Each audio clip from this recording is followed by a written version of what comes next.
এতে যখন বড় বউ আর বড় ভাবি তখন ননদ দেবরের আবদারের শেষ থাকে না।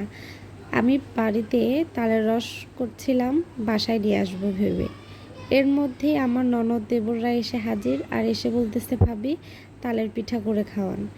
এখন কি করার, ননদ দেবর যেহেতু আবদার করছে, আবদার তো মেটাতেই হবে।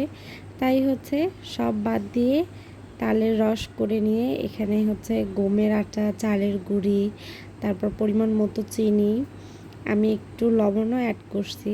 যারা আমার এর আগের ভিডিও দেখছেন পিঠা করার, তারা তো বুঝতেই পারবেন আমি সবসময়ই পিঠার মধ্যে সামান্য পরিমাণ একটু লবণ দিই, যাতে মিষ্টির ব্যালেন্সটা অনেক সুন্দর হয়।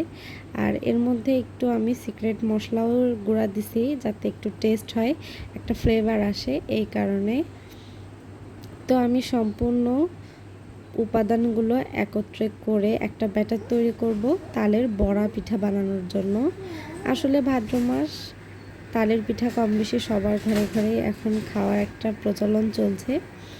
তো আমি ভেবেছিলাম বাসায় নিয়ে যাব, তো তার মধ্যেই তো আমার ননদ দেবররা এসে হাজির। আসলে ওরা যখন আবদার করছে, আমি তো কখনোই এটা ওদের আবদার না মিটিয়ে বাসায় নিয়ে যাইতেই পারবো না, এতে আমারও অনেক খারাপ লাগবে। আর ওরা তো আমাকে ভালোবেসেই আমার কাছে আবদার করছে।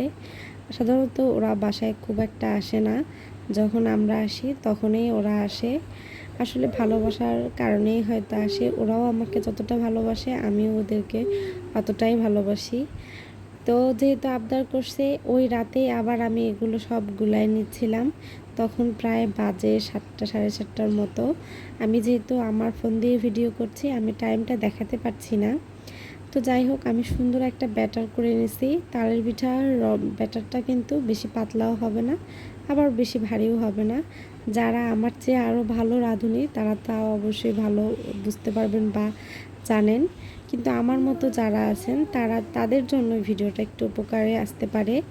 যদিও আমি বড়ার শেপটা দিতে পারছি না, তারপরও আমার বড়াগুলো বেশ সুন্দর ছিল। মানে দেখতে হয়তো খুব একটা ভালো না লাগলেও খেতে বেশ মজার ছিল। আমি আর একটা ভুল করছি, একটা টিপস দেই যেটা আমি আসলে ফলো করিনি।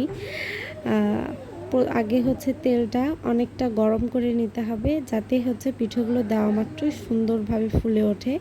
আমি প্রথমবার দিচ্ছিলাম, তো আমি তেলটা ওভাবে চেক না করেই দিয়ে দিছি, এই জন্য আমার পিঠাটা খুব একটা বেশি ফোলেনি। পরবর্তী পিঠাগুলো অনেক সুন্দরভাবে ফুলে উঠছে এবং একটু নড়াচড়া করতেও অনেক সুবিধা হয়েছে।